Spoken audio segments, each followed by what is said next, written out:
Baking with Ohgave Nectar with Ania Catalano.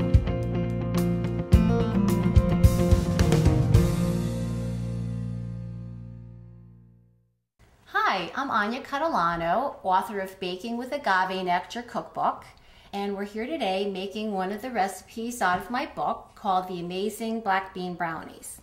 And what makes them so amazing is they are made with black beans and no flour. So they're like a fudgy, flourless, delicious, decadent brownie. So the first part we do is we take some butter, unsweetened butter, and a unsweetened chocolate. Has to be unsweetened and the best quality that you can find. I'm using Valrhona today. We're going to use 4 ounces, and we're going to melt the butter and the chocolate together. So we have our chocolate and our butter that have melted, and we're kind of stirring it around to get all the chocolate melted. What we have here is we're going to add 2 cups of cooked black beans that I have freshly cooked, and I've cooked them until they're very soft. Actually a little overcooked for other recipes, like a black bean salad, for instance, because you want them very soft so they can get very blended and creamy in the food processor. So there's no traces of little beans in your black bean brownies because we want it to be a secret. So we're putting the beans into our food processor,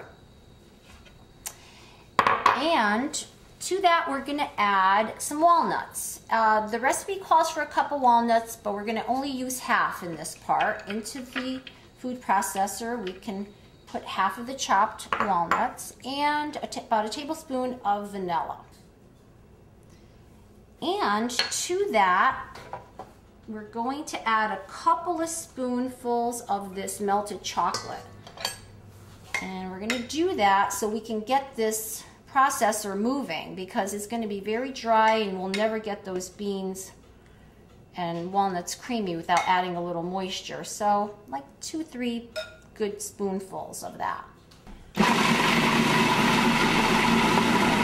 So our next step is to now take the remainder of our melted chocolate and pour it into a bowl, a large mixing bowl. And then to that we're going to add the remainder of the chopped walnuts, half a cup. And we're going to add some instant coffee or some coffee substitute like Puro or some other grain coffee beverage, because coffee enhances the flavor of chocolate. It makes it taste really, really rich and delicious. So we're just going to mix that up and make sure the coffee dissolves. I needed to also add a little salt to this melted chocolate mixture, so I'm going to add that. Tiny little bit of sea salt. Okay, so we have our melted chocolate mixture with our walnuts and our instant coffee. And now we're going to add our bean mixture to this. All right, I have all of our bean mixture. And now we're going to stir this around. And the smell of it is incredible. That dark, rich chocolate. So this is all blended. And we're going to put this aside for a second. Okay, so our final set of ingredients are eggs and the Ohgave nectar sweetener. So the first thing we have to do is beat our eggs. Okay, so our eggs are beaten until they're fluffy. And at this point we want to add our Ohgave nectar. So today I'm using Ohgave. It's actually a new Ohgave nectar that I've discovered. It's really wonderful, and it's actually the lowest glycemic index of all the Ohgave nectars out there, which of 17, which is great if you have blood sugar issues or hypoglycemic or diabetic.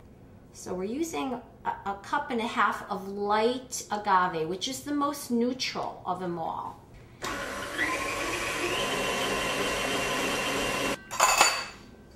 Take them off. And the final step is mixing our eggs and Ohgave with our chocolate bean mixture.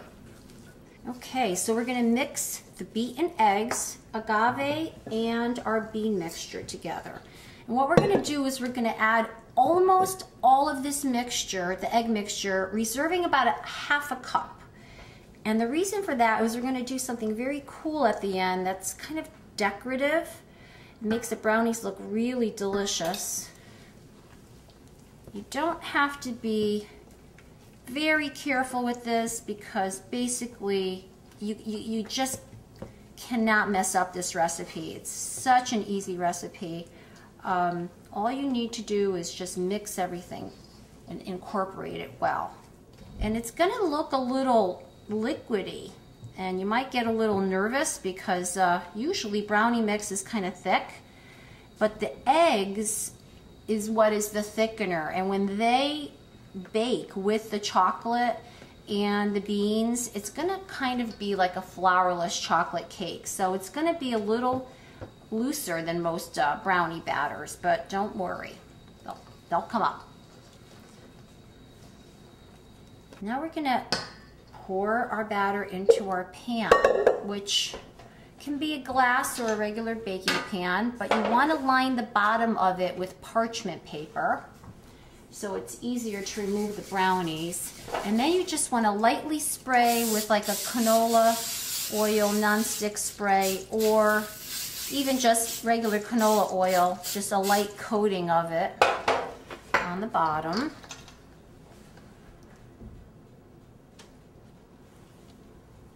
Shake the pan up a little bit here, get it all even. You just kind of take that last of that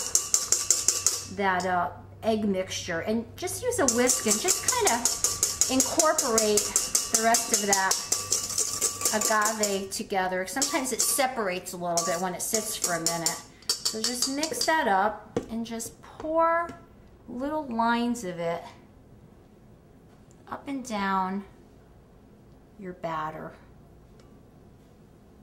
like so.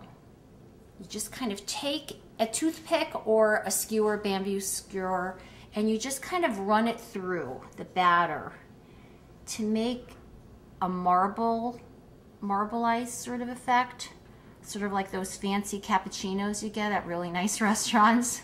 And even though it may not look gorgeous right now, when it bakes, it comes out looking really nice. And that's it. Now we're gonna pop it into our oven, and we're gonna bake them for about 30 to 40 minutes. So when you bake them, you wanna bake them until they're firm and not wobbly in the center, and we'll show you what that looks like.